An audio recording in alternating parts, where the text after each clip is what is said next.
Thread first అతికించినాం, అది ఆరుదాకా wait చేయాలి. తర్వాత ఎలా తీసుకోవాలంటే అంటే క్రాస్ లో మనకి ఈ పైపింగ్ థ్రెడ్ ఏదైతే ఉందో అంటే ఇక్కడ నుంచి ఈ గ్యాప్ ఎంత అయితే వస్తుందో ఈ గ్యాప్ కూడా అంతే వచ్చేలాగా మనం ఎలా తీసుకోవాలి, క్రాస్ లో తీసుకోవాలి. ఫస్ట్ పెట్టేది క్రాస్ లో తీసుకోవాలి, మళ్ళీ తర్వాత ఈ లేయర్స్ ఫిల్అప్ చేసుకోవచ్చు తర్వాత విషయం. ఓకేనా? మనకు ఫస్ట్ ఇలా తీసుకున్న తర్వాత అక్కడ చూడొద్దు, ఇక్కడ చూడాలి. ఇలా తీసుకున్న తర్వాత ఒక్కటి ఎప్పుడు గుర్తుంచుకోండి, థ్రెడ్ పక్కనే సూది నాటు వేయాలి. ఏ కొంచెం కూడా పక్కకు జరిగినా అది మీకు డిస్టర్బ్ అయిపోతుంది. First step. తర్వాత ఇక్కడ పైనుండి మనం కిందికి తీసుకున్నప్పుడు ఇక్కడ ఇక్కడ ఇక్కడ ఇలా తీసుకోకూడదు, కరెక్ట్ గా ఎక్కడ తీసుకోవాలి, ఆ వైట్ దారం ఏదైతే ఉందో అక్కడే తీసుకోవాలి. తీసుకున్నాక సెకండ్ గొలుసు ఇటు వేయొద్దు, ఇటు వేయొద్దు, ఇటు వేయొద్దు, ఇట్లా వేయొద్దు. ఎక్కడ వేయాలి, దారం పక్కనే సూది ఎంతైతే లావుగా ఉందో అంతే వేయాలి. చిన్న గొలుసు. మన గొలుసులలో ఎన్ని టైప్స్ ఉన్నాయి, ఒకటి ఏంటంట small, normal, big, medium, long. ఏ సందర్భాల్లో ఉపయోగిస్తాము, అన్ని సమయాలలో. తర్వాత ఇది ఫిలపింగ్, వీటికి ఫిలపింగ్ ఉపయోగిస్తాం. అయితే ఇక్కడ గొలుసు ఎటువైపు తీసుకోవాలట, పై నుండి కిందికి గొలుసు తీసుకొని కింద చిన్న టాకా వేయాలి. ఎటు రావాలి, అది ముందుకు రావాలి. ఎక్కడ రావాలి, దారం పక్కనే రావాలి. ఎప్పుడైతే నువ్వు దారం పక్కన కాకుండా కొంచెం లాంగ్ కానీ లేదా ఇంకొంచెం పక్కకు కానీ లేదా నువ్వు ఎడమ వైపు కుడి వైపుకో తీసుకున్నావు అనుకో అది డిస్టర్బ్ అయిపోతుంది. ఇది మెయిన్ కాన్సెప్ట్ అమ్మ, ఇక్కడ కుట్టేది ఏం లేదు. ఆల్రెడీ అందరూ గొలుసుకుంటవచ్చు, అది మనం థ్రెడ్ పైన వేస్తున్నాం. అది వేసే ప్రాసెస్ ఏంటి, మళ్ళీ వెనక్కి వెళ్ళినప్పుడు కూడా ఎక్కడ ఎక్కడ తీసుకోవాలి, నేను ఎక్కడ కూర్చాలి, దారం థ్రెడ్ పక్కన, దారం పక్కనే రావాలి.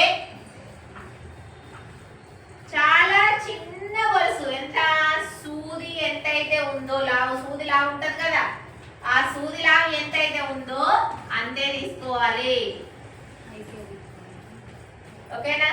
ఎటు తీసుకోవాలి, పక్కకా కిందికా, ఎటు తీసుకోవాలి, పక్కన బయట తీసుకోవాలి. అర్థమైందా? ఈ కాన్సెప్ట్ మనకు అర్థమైతే వస్తుంది. మళ్ళీ దీనిలోకి వెళ్ళి దారం తీసుకొని ఎక్కడ నాటు వేయాలి, దారం పక్కన వేసి మళ్ళీ కిందికి, మళ్ళీ పైన తీసుకొని దారం పక్కన వేసి పైనకి. ఇలా మనకు ప్రతిసారి 2 లేయర్స్ వస్తాయి. ఎన్ని లేయర్స్ వస్తాయి, 2 లేయర్స్. అయితే ఎలా పడాలి అంటే మనం తెల్ల దారం కనబడొద్దు అనుకున్నప్పుడు ఇది గొలుసు బ్యాక్ వెళ్ళినప్పుడు ఇక్కడ వెళ్తాం కదమ్మా, ఇట్లా పక్కన రావాలి గొలుసు. ఎందులో పడాలి, దీని సెంటర్ లో పడాలి. మళ్ళీ వచ్చేది సెంటర్ లో పడాలి, మళ్ళీ వచ్చేది మళ్ళీ దిగు, ఇలా టచ్ అవ్వాలి. ఈ పాత గొలుసులు టచ్ కావాలి. అర్థమైందా, అర్థమైందా? ఏమో సౌండ్ వస్తలేదు. అర్థమైందా? ఎప్పుడైతే మనకి 2 లేయర్స్ అంటే ఇప్పుడు ఫర్ సపోజ్ ఇక్కడ ఇది ఫిల్అప్ చేయాలి అన్నాను అనుకోండి, ఫిల్అప్ చేశాను. ఎన్ని 4 వేలతో ఫిల్అప్ చేశాను కదా. ఇప్పుడు నెక్స్ట్ ఫిల్అప్ చేయాలన్నప్పుడు ఇలా పక్కన తీసుకోవద్దు, ఎట్లా పడాలి, ఈ 2 వేలు దీనిపైన పడాలి. అర్థమైందా? మళ్ళీ నెక్స్ట్ 2 వేలు దీనిపైన పడాలి, మళ్ళీ నెక్స్ట్ దీనిపైన, మళ్ళీ నెక్స్ట్ దీనిపైన. అలా 2 వేలతో మనం ఫిల్అప్ చేసినట్టయితే అంటే మనకు ఉన్న స్పేస్ ఏదైతే ఉందో దాన్ని ఒకదాని పైన ఒకటి అంటే ఇప్పుడు 2 లేయర్స్ వస్తున్నప్పుడు మనం ఏం చేయాలి, ఒక లేయర్ పక్కన ఇంకో లేయర్, ఇంకో లేయర్, ఇంకో లేయర్. అప్పుడు మన గ్యాప్ అనేది ఉంటుందా, వైట్ దారం అనేది కనిపిస్తుందా, మరి అందంగా ఉంటుందా ఉండదా? సిల్క్ థ్రెడ్ చాలా అందంగా ఉంటుంది, జరీ దారం కూడా చాలా అందంగా ఉంటుంది. లేయర్ వెనుక లేయర్ రావాలి, లేయర్ పక్కన లేయర్ రాకూడదు, పక్కన రాకూడదు, లేయర్ పైననే లేయర్ రావాలి. 2 లేయర్స్ వస్తాయి కదా, లేయర్ పైన లేయర్, లేయర్ పైన లేయర్, అది క్రాస్ గా తీసుకోవాలి. ఆల్రెడీ నీకు గొలుసుకుంటూ నువ్వు దించే ప్లేసు, తీసే ప్లేసు, నాటు వేసే ప్లేసు నీకు కరెక్ట్ గా అర్థమైతే నీకు లోడ్ వర్క్ అనేది ఇది. ఇక మేడం సిల్క్ థ్రెడ్ తెగుతుంది అంటే లూజ్ గా వదలాలి, పైన తీసుకొని కొంచెం దారాన్ని లూజ్ గా వదలాలి. ఇంకా అపోజిట్ యాంగిల్ లో గుంజుతాం అనుకో అంటే ఇటు ఇటు లాగొద్దు, ఇటు ఇటు లాగొద్దు అంటే తెగుతుంది. మొదలెట్టండి. ఇప్పుడే స్టార్టింగ్ కదా, నీ చేతులకి చెమట వచ్చేసి ఏమైతుంది, తెగిపోతుంది, అది పచ్చిగా అయిపోతుంది. ఈ సిల్క్ దారాలు ఎలా అంటే మన కలర్ కూడా పోతాయి తెలుసా మీకు ఈ విషయం? సిల్క్ దారాలు అవును మేడం. కలర్ పోతాయి. ఇది గాలికి ఎక్కువ పెట్టుకూడదు. ఇప్పుడు కవర్ పెట్టుకొని ఉండాలి, లేదంటే డబ్బాలో పెట్టి ఉంచుకోవాలి. గాలి వల్ల ఏమవుతుందంటే థ్రెడ్ పాడైపోతుంది బాగా. దీని తర్వాత ఏం కాదు, కానీ దాదాపు వీలైనంత వరకు మనకు కొత్త థ్రెడ్ తీసుకునేలాగా ఉండాలి. అర్థమైందా? అది గుర్తుపెట్టుకోండి.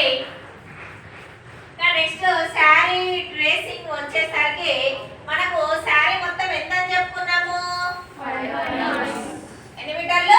5.5 మీటర్లు. ఎన్ని మీటర్లట?